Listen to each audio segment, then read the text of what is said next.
Hello and welcome to Boring Book Club. My name is Michelle and you are watching the third episode of an 85-part series.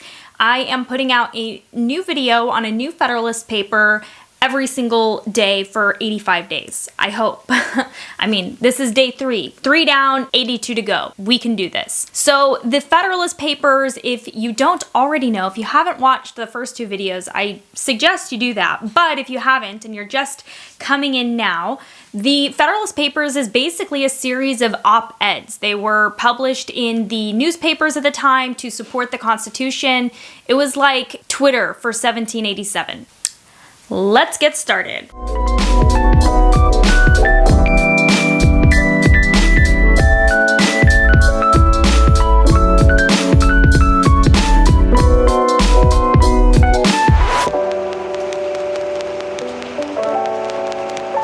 Federalist paper number 3 was published on November 3rd of 1787, and John Jay wrote this paper. He wrote 5 Federalist papers altogether. This was the second one in the 5 that he wrote, and he had written 2, 3, 4, and 5. Then he got sick, and then he wrote number 64. Hamilton wrote the bulk of them, and James Madison wrote about a third of the papers. So to give you some context before I get into the actual arguments that are presented in Federalist number 3, there were some politicians suggesting that perhaps we should break apart the Union, and John Jay and the others obviously were very much against that. It just didn't make any sense. So in this Federalist paper, he talks about different causes of war, and he focuses specifically on justifiable causes of war. So that would be like making a treaty with another country and they violate that treaty, or they direct violence at you or your ships or people or whatever. There are the pretend reasons for war, which is actually going to be the topic of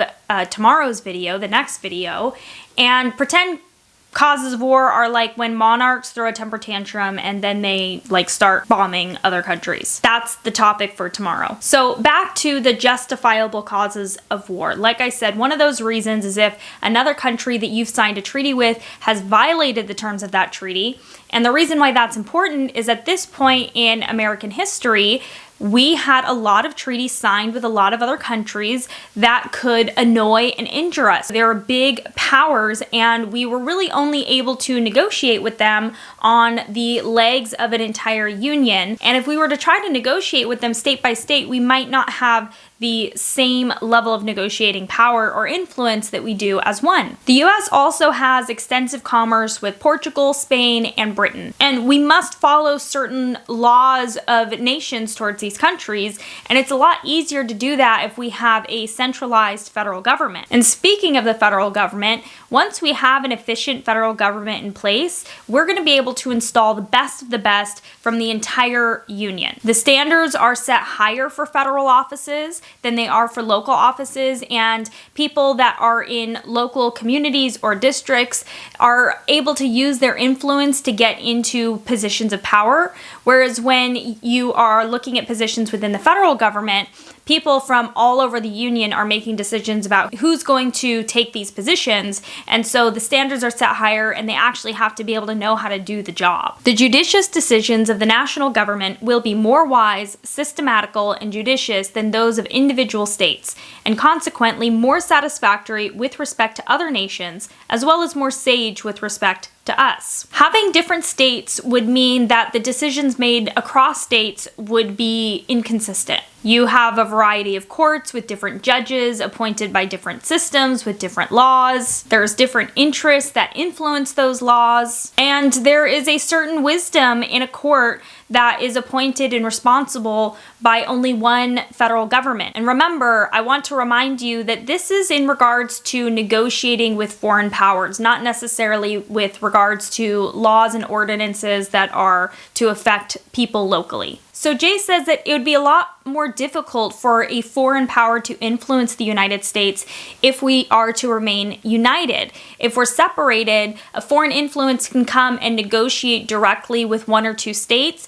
And you have to remember that at this time, there were some people that believed that we never should have claimed independence from Britain, that we needed the support of the foreign European governments in order to be protected. So if we were to split and there was not one federal government making decisions for everybody, you would have some states that wanted to protect themselves, and then you'd have other states that might ally with enemies of their neighbor states, and possibly even be willing to give up their sovereignty in return for protection. And the current Treaty of Peace with Great Britain is a great example. The Treaty of Peace is what ended the American Revolution War in 1783, and it began with our Declaration of Independence in 1776. This set boundaries between the British Empire in America and the United States. So it would be dangerous for individual states to negotiate with other countries alone. They're more susceptible to temptations and offers of protection. And if they made an agreement with a foreign country, they wouldn't be strong enough to prevent injustices or to punish the aggressors. And that puts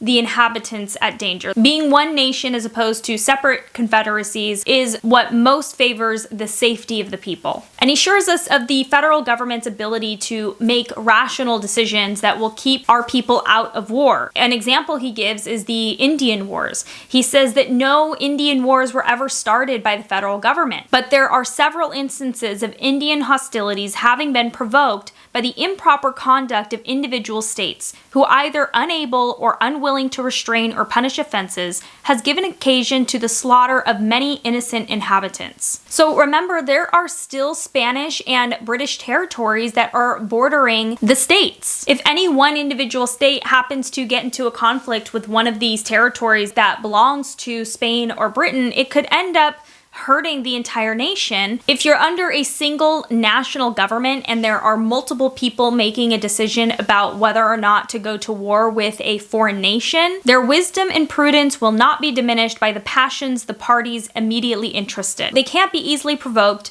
They're not operating on the basis of passion, and they're operating on the basis of sound deliberation. And not everybody that's making a decision about a conflict necessarily has a dog in the fight, so to speak. Which means that fewer just causes of war will be given by the national government. The pride of states and of the men that are running these states will cause them to justify all their actions and opposes their acknowledging, correcting, or repairing their errors or offenses. A national government won't be affected by this same pride. He ends this essay with giving us an example of a humiliation in the past. He goes, don't you guys remember Genoa in 1685 when they were absolutely humiliated by Louis XIV? What happened here was, back in that time in 1685, the Republic of Genoa wasn't quite the trade and maritime superpower that they used to be, but they wanted to remain independent, especially against Savoy and France. One of their allies, the Spaniards, had asked them, can you build us 4 ships, 4 galleys?